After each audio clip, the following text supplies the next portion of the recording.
Hi, I'm Indiana personal injury attorney David Holub. This video discusses the common question we have is, why isn't my case worth the same value of this other case that I've heard about? Well, the circumstances in most cases are actually different, even though you think that they are the same, but let's run through some of it. One of the first things would be, your case will be tried in front of a different jury in a different community from the case that you've heard about. In other words, will the same jury that gave that big verdict be the jury in your case? No, it'll be a different jury. Attorneys know that if you present the same facts to different juries, you're going to get different results. Are you the same age as the person in the big case that you've heard about? It makes a huge difference.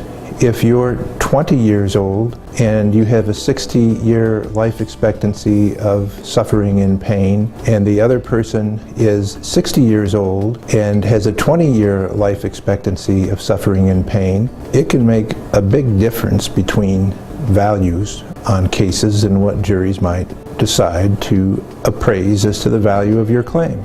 Also, when you hear about big verdicts, you have to keep in mind that the news only reports big verdicts. You don't hear the news reporting about small, little verdicts. It's just not news. So the information you're getting is skewed. Attorneys know the full range of verdicts that are decided, not just the big ones that have a lot of publicity.